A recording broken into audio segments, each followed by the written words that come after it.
Elecciones 2024. Bueno, se cortó un poquito fuerte, Manuel. Nos despedimos de ti, Manuel, y bueno, entramos con Edmundo Jacobo Molina. Buenos días, Edmundo. Buen día, gracias por estar aquí. Muy buen día, Carmen, con mucho gusto. Pues estamos en este punto de la historia de esta reforma judicial y bueno, enfilándose a la configuración de las listas de candidatos y candidatas en México. ¿Qué te parece todo esto? Pues mira, lo habíamos comentado antes de que se aprobara la reforma del Poder Judicial y se anunciaran las modalidades para elegir juzgadores. Esta forma de hacerlo a través de que cada uno de los tres poderes hiciera sus propuestas iba a traer consigo, y lo dijimos, lo escribimos, criterios muy diversos en esa selección, y ya están a la vista, empezando porque el legislativo llegó tarde al plazo que ellos mismos habían dado. Pero fíjate nomás, cuando uno ve la lista de la propuesta por el Poder Judicial, de todas las personas que quisieron llegar por esa vía a ocupar los diferentes puestos, el Poder Judicial se ve que hizo una revisión concienzuda, porque por lo menos recortó al 73% de los nombres que llegaron como propuesta, y entonces hace un filtro, digamos, bastante razonable, dada la responsabilidad de quien va a proponer juzgadores para la elección prevista para el 1 de junio del 2025. Sin embargo, cuando uno ve la lista del Poder Ejecutivo, el Poder Ejecutivo sigue un criterio muy diverso, corta solamente al 40%. O sea, ahí ya tienes una diferencia importante, y habrá que ver cómo está la lista del legislativo. La subieron, la bajaron, como la misma nota que precedió a esta conversación lo señala, pero todo hace prever que todavía el Poder Legislativo va a dejar pasar mucho más gente. Entonces, desde aquí tú tienes un problema. En una contienda, independientemente de que yo sigo sin estar de acuerdo que esa sea la solución al problema del Poder Judicial, pero vamos a decir, dejando las cosas como están, porque ya es una reforma constitucional, lamentablemente pasó lo que pasó en la Corte, y el ministro Pérez Dayán hizo la diferencia, ya dejemos eso atrás, aunque no hay que dejarlo, no hay que dejarlo, hay que seguir insistiendo que eso no es la solución, pero analicemos el hecho per se. En una contienda electoral, tú lo que buscas es equidad en esa contienda. Entonces ya los criterios de equidad se rompieron. Quien quiso postularse por el lado del Poder Judicial, o por el lado del Ejecutivo, o por el lado del Legislativo, encontró filtros muy distintos para ese paso. De manera tal que quienes van a llegar a la tómbola van a llegar por criterios diversos. Y desde ahí tienes una inequidad en la propia contienda. ¿Con qué criterios cada uno de los tres poderes hizo su trabajo de filtro para garantizar que quienes pasen a ese sorteo tengan las condiciones, la experiencia, el criterio, la templanza, porque hay que hablar también de eso, para poder hacerse cargo de temas tan delicados como los que tienen que ver la Suprema Corte, o los magistrados o jueces a los diferentes niveles, que en las diferentes materias, desde económica hasta penal? Ahí es en donde tenemos ya un problema muy, muy grave por esta forma de selección. Y una consideración a que el Poder Judicial, por lo menos para este gobierno y el precedente, no tiene una consideración a su nivel de experiencia, al nivel de conocimiento técnico que una tarea tan delicada como esa merece. Y que entonces se pueden sortear nombres, y que con una mínima experiencia de 5 años y con el título de licenciatura, sin más, y hasta quedó en la Constitución que tiene que haber un promedio de calificación, como si eso fuera suficiente, podrían llegar a ocupar cargos de gran responsabilidad personas que no tienen esa experiencia. Y acabas con una carrera al Poder Judicial que por méritos y experiencia se fue labrando desde la reforma de Ernesto Zedillo en 1996, si no me equivoco, en donde lo que se buscaba era justamente privilegiar la experiencia, los méritos acumulados a lo largo de toda una trayectoria, que en muchos casos llegaron a ser ministros, personas que habían entrado desde jueces. y pasaron a magistrados, magistrados de circuito y así sucesivamente. Lo cual hace que el Poder Judicial había tenido una cierta consistencia, lo cual no quiere decir que no hubiera problemas. Eso también quiero dejarlo muy claro y que había que resolverlos, pero no bajo esta forma. Y esta corte que están haciendo los tres poderes en su filtro de quienes van a poder ser sorteados, pues te indica que justamente los criterios que utilizó cada una de las diferentes instancias fueron muy diversas. Y lo que vamos a tener como resultado, si tú metes a la tómbola algo, pues saldrá algo, no necesariamente lo mejor. Pues ahí está este tema que, bueno, pues vamos a ver cómo termina de aterrizar. Por cierto que votaron en Bolivia, es interesante que después de un rato de tener que haber ido a votar, es un lío lo que está pasando en Bolivia, que es el país en donde se desarrollan elecciones judiciales, que sería pues el único país que tendría un tipo de elección de esta naturaleza, donde están votando a las cortes superiores, digámoslo así. Estamos hablando de que ayer domingo tuvieron sus terceras elecciones judiciales, aunque de manera parcial, porque las resoluciones del tribunal, debido a las resoluciones del Tribunal Constitucional de ese país, traen un lío fenomenal en Bolivia con el tema de la reforma judicial que se hizo hace varios años. Así que, pues, fueron una delegación de consejeros mexicanos del INE a Bolivia, pues para recoger las experiencias sobre el desarrollo de las elecciones judiciales en Bolivia, con miras a la primera elección de Poder Judicial que se llevará a cabo en junio de 2025 en México. Y bueno, pues ahí estuvieron consejeros del INE participando como observadores electorales internacionales. ¿Por qué te ríes? Porque, a ver, no, primero, qué bueno que vayan, ¿no? Porque no hay precedentes a nivel mundial pues de una elección en Bolivia, pero cómo oye, lo hacen. Pero con lo mal que le ha ido Bolivia con esta selección, con este modelo, le ha ido mal, en serio. Incluso hay que recordar que no han podido realizar en tiempo y forma lo que dicen sus leyes, entre otras cosas porque no se ponen de acuerdo los políticos, porque traen un pleito los poderes políticos del presidente en turno y de Evo Morales, incluso los magistrados. En algún punto, como no había las elecciones judiciales, porque no podían con el lío que traen ahí, entonces se autoprorrogaron, ellos mismos se autoprorrogaron porque no había elecciones judiciales y ahora las están realizando, pero sí, realmente como ejemplo a seguir, no creo que sea. No, para nada. A ver, cuando se anunció por primera vez esta reforma al Poder Judicial, siendo presidente todavía Andrés Manuel López Obrador, uno de los ejemplos que se puso, porque no había más, fue el de Bolivia. Pero estamos hablando de cosas muy distintas, empezando por el volumen. En Bolivia están eligiendo a 26 ministros que tienen diferentes funciones, una equiparable a la Suprema Corte, otra a la Judicatura, etcétera, etcétera, con 26 suplentes. Aquí estamos renovando todo el Poder Judicial. Simplemente lo que está previsto para el 1 de junio del próximo año son no 26 cargos y sus suplentes, sino son 881 cargos. Estamos hablando de cosas muy distintas incluso en el volumen. Segundo, ya 26 es un montón. Ya 26 y con ese nivel de responsabilidad todavía mayor. Pero ¿no? ¿más de 800? Más de 800 y con ese otra vez desagregado de funciones muy diversas que nosotros nos hemos dedicado a estudiar eso y nos cuesta trabajo entender cómo está toda la estructura del Poder Judicial. Yo diría, ahora, para la población en general, se vuelve algo realmente en donde no sabes qué vas a elegir y para qué y con quién, en listas amplísimas, etcétera, etcétera. La esencia de una elección no estará dada. No está dada. No está dada. Porque la esencia de una elección es saber optar, quién elige y a quién elige y para qué elige. La gente no vamos a saberlo. No vamos a saber. No vamos a saber. Punto. Hay casos obvios, los ministros, pero aún así, la Suprema Corte ha sido en la cultura cívica nacional una instancia bastante especializada y alejada para el gran público. En fin, pero ahora vayamos a la otra parte. Es la tercera ocasión en que va a haber elecciones, bueno, que hubo elecciones. Ayer domingo, sí. Ayer domingo.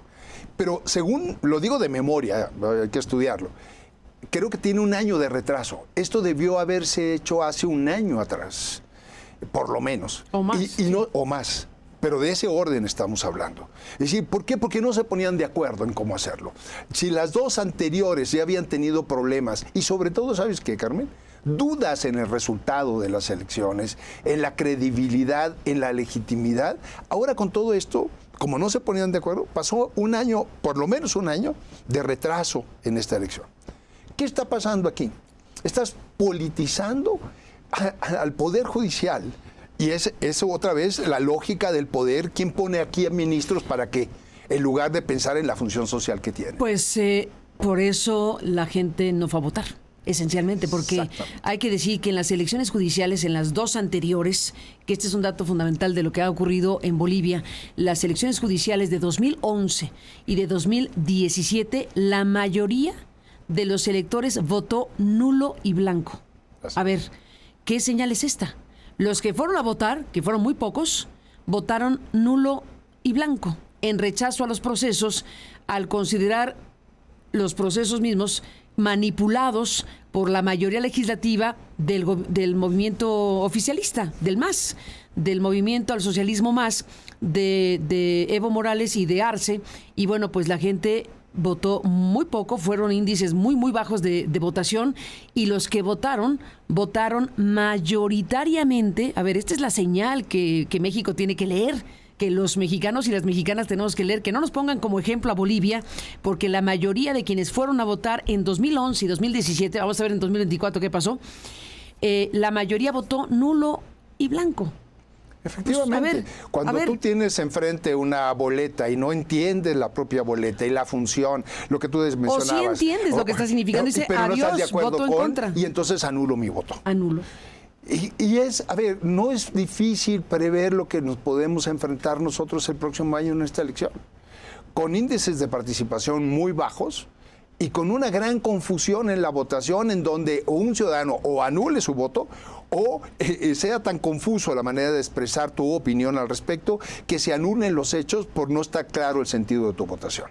Porque vamos a ir a una votación muy distinta. No vas a marcar un logo de un partido político, vas a poner el nombre de una persona sobre la cual vas a votar. Entonces, pues, es muy previsible.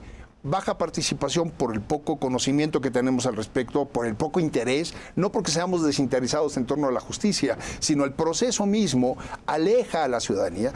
Y por otro lado, va a ser tan confusa la lectura de esto que va a ser muy complejo emitir una votación. Entonces es muy previsible una baja participación y una alta nulidad, como se ve en el caso de Bolivia. A mí no me sorprende, porque estás sometiendo, no es lo mismo votar por una persona para un cargo público en particular que para la integración de un poder judicial.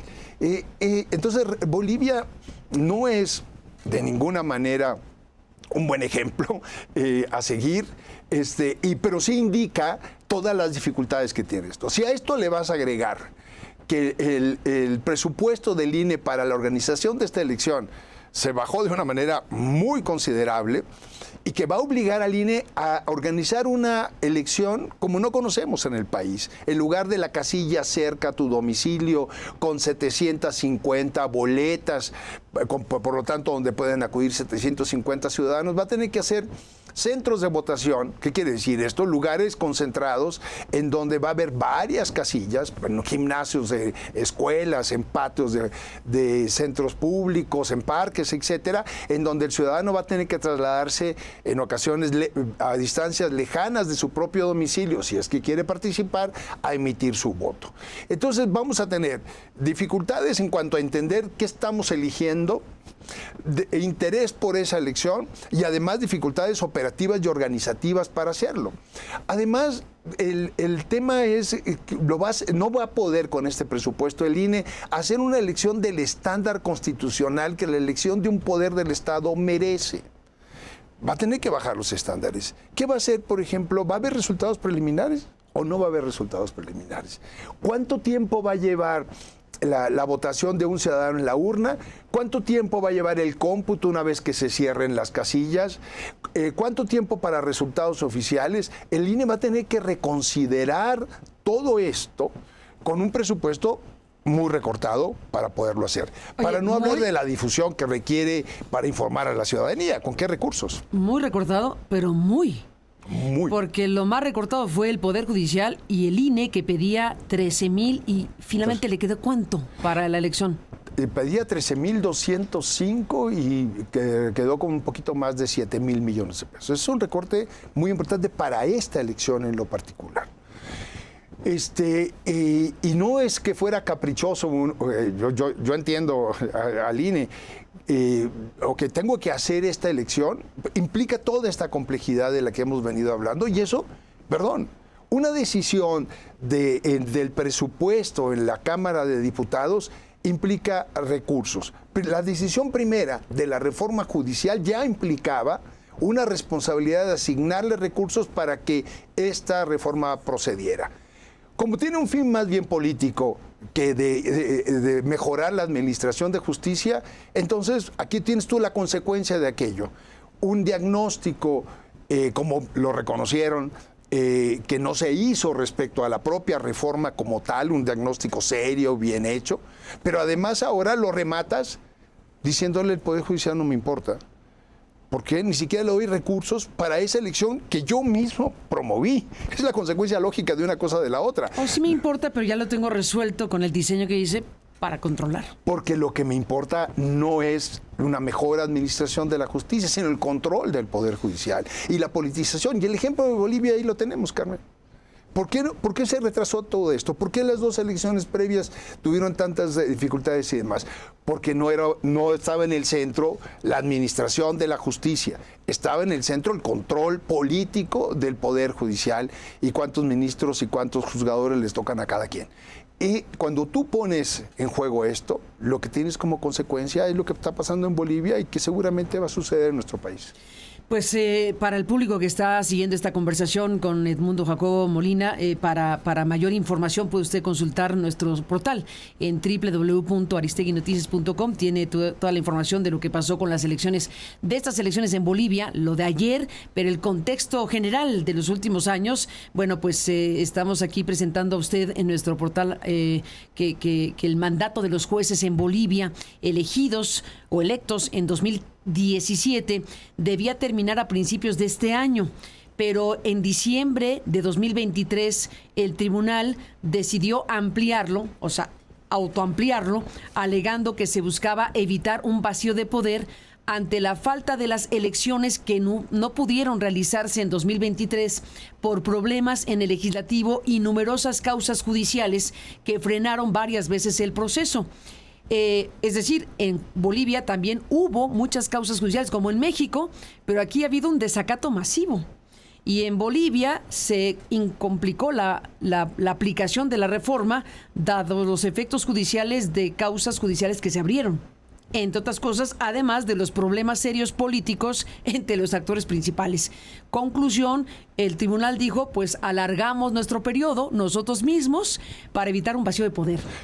Efectivamente, porque se iban a quedar sin juzgadores, sin ministros, sí. Y no podía. ¿Por qué? Porque la organización del propio proceso electoral y la politización del mismo había impedido la realización de las elecciones. Entonces tuvieron que alargar para evitar un vacío de poder. ¿Qué necesidad, diría el clásico? Si suficientes problemas tenemos en nuestro país y efectivamente uno que hay que atacar, pero de otra manera es la administración de justicia en México, para todavía complicarlo más. Ahí están los resultados. La verdad no queremos ser catastrofistas, o yo voy a hablar por mí. Yo no quiero ser catastrofista para decir que esto salga mal, pero es previsible que salga mal desde la propia concepción hasta la propia organización. Se están dando pasos que van caminando allá. El INE va a tener incluso menos tiempo para organizar una elección con este nivel de complejidad. Si para otra elección que ya conocemos lleva 9 meses, pues el INE ya va con mucho retraso hacia el 1 de junio del próximo año. Estoy seguro que los consejeros, las consejeras, no sé quiénes hayan ido a Bolivia, habrán tomado clara nota de esto y de los problemas que trae consigo. Espero que el legislador también se vea en ese espejo y repiense esto que está en camino, aunque parecería que por lo menos para el actual bloque gobernante no hay reversa.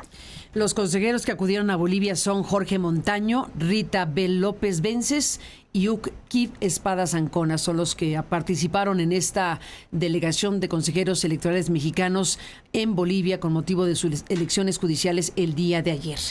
Arturo Saldívar, Edmundo, el coordinador general de política y gobierno de la presidencia, habló del tema y ha dicho algo importante porque dice: se juega con la selección de aspirantes el futuro de la reforma. Aunque parezca una obviedad, dicho por él, siendo parte del gobierno, pues importa destacarlo. Aquí va.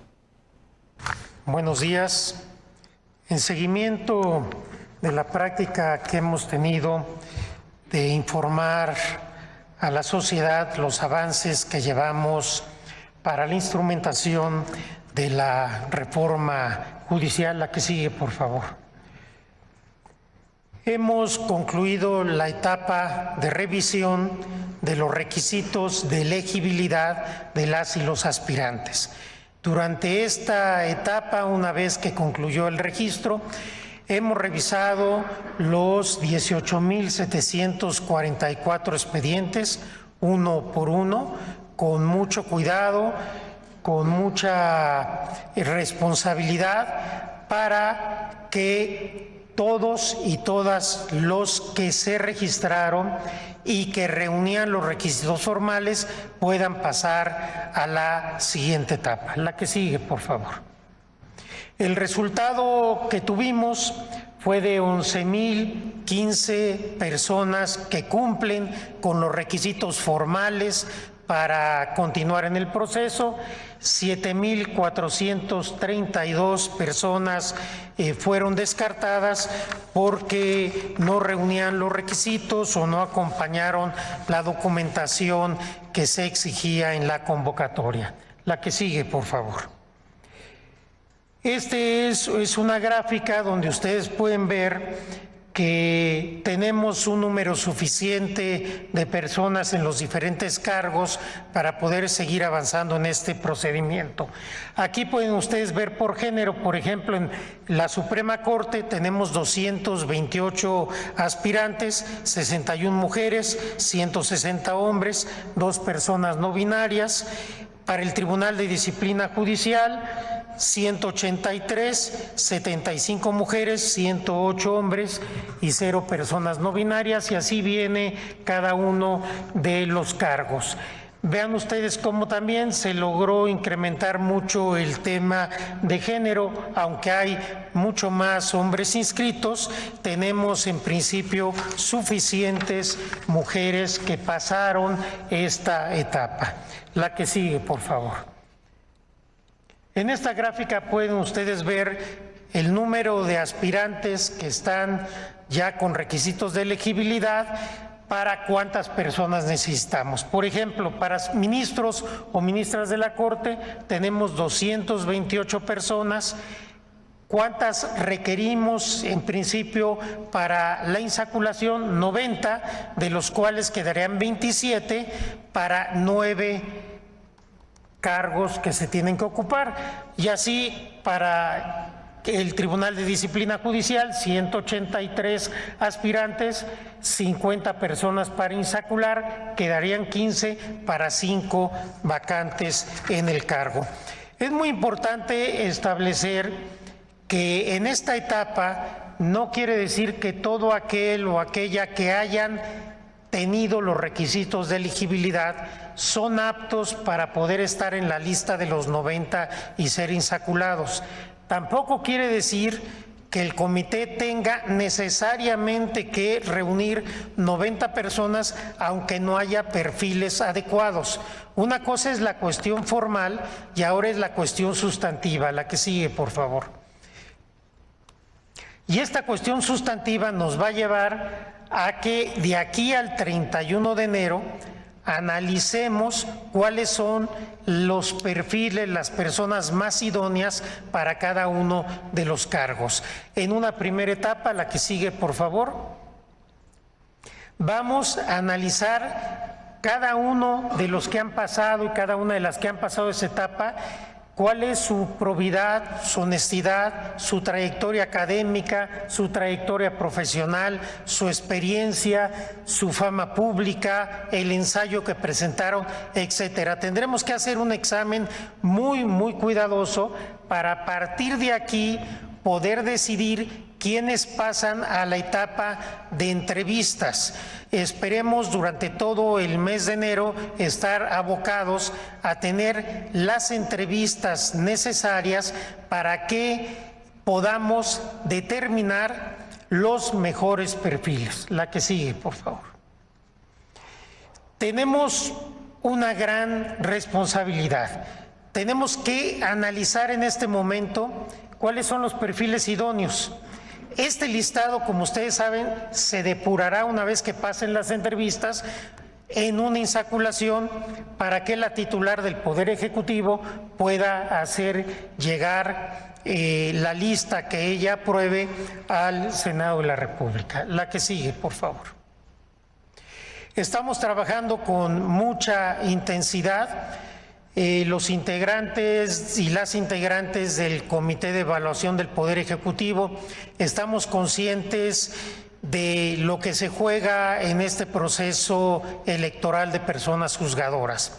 Tenemos un compromiso para arribar a un Poder Judicial diferente, más cercano, más humano, con mayor sensibilidad social, más honesto y que no esté comprometido con las élites económicas o con los poderes fácticos, sino con la justicia y con el pueblo de México.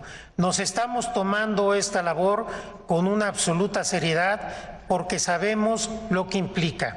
La presidenta ha dicho que la reforma judicial es una de las reformas más transformadoras en la historia de México y así es. Nos estamos jugando en esta etapa donde vamos a analizar los perfiles idóneos, el futuro y el éxito de esta reforma. Afortunadamente tuvimos registros en abundancia, tenemos también un número muy importante de personas que han cumplido los requisitos formales. Ahora nos toca analizar y esperemos que tengamos también personas suficientes con los perfiles idóneos para los cargos que tenemos que desempeñar. Arturo Saldívar, esta mañana. Pues así empezamos esta conversación esta mañana, justamente tú y yo, Carmen, hablando de que hay criterios diversos de los tres poderes para hacer ese corte y enviar esas listas. Y lo que es previsible también es que en la siguiente fase vamos a encontrar exactamente lo mismo, es decir, el corte ya cualitativo, como Arturo Saldívar lo ha señalado, va a seguir derroteros distintos, porque no hubo un acuerdo entre los tres poderes sobre qué criterios seguir para finalmente llegar a la fase de la insaculación. Es decir, así empezamos esta conversación y creo que Arturo Saldívar está confirmando lo que habíamos comentado hace unos minutos atrás. Está ahí puesto el planteamiento que hace Saldívar y bueno, la presidencia de la República por su conducto. Bueno, nos vamos en esta conversación, Edmundo, con un tema que está aquí y que tiene que ver precisamente con los factores de poder hoy en México. ¿Qué opinión te merece lo que está ocurriendo entre Adán Augusto López y Ricardo Monreal, que ha dado pie a que Monreal hace ratito, déjame aquí recuperar este mensaje que subió Ricardo Monreal, que no es cualquier cosa, lo destacamos porque no es cualquier cosa que el coordinador parlamentario en la Cámara de Diputados por Morena, pues se plantee lo siguiente: con motivo del diferendo entre el morenista Adán Augusto López y el morenista Ricardo Monreal, ambos líderes congresionales, diga Monreal lo siguiente esta mañana, por ahí de las 8 de la mañana, 8:12, subió este mensaje después de lo que ya se informó, de lo que dijo sobre los negocitos, que fue como le llamó el asunto de presuntas irregularidades en el Senado en la gestión anterior, que era la de Monreal, Adán Augusto López, y lo que ha respondido Ricardo Monreal al respecto. Bueno, la historia universal, dice Monreal, la historia universal nos muestra eventos que se repiten cada vez que los movimientos sociales triunfan de manera contundente. Las diferencias internas y las campañas mediáticas orquestadas en contra de uno de los suyos así comienza el deterioro estructural. Supongo que Monreal se estará sintiendo aludido por lo que está haciendo la cobertura mediática, o no sé qué cálculo hace, pero probablemente sí. Está planteando que así comienza el deterioro estructural. Vaya punto. Mira, muy delicado, Carmen, más allá del anecdotario y de las diferencias palaciegas. Sobre todo este mensaje de Monreal hablando de la historia univeral, híjola, de rebote así. ¿Hasta dónde llega la historia universal? ¿En qué pensaste? Pensé en las purgas que hay después de los triunfos de grupos revolucionarios, ¿no? Pues desde la Revolución ¿no? Francesa, pues no quiero remontarme todavía más lejos, pero podríamos ir mucho más lejos todavía, ¿no? A ver, la historia universal es muy grande, ¿no? ¿De qué estamos hablando? ¿De qué está hablando Monreal? ¿Qué mensaje está? Voy a especular, no estoy en medio de esos pasillos del Palacio.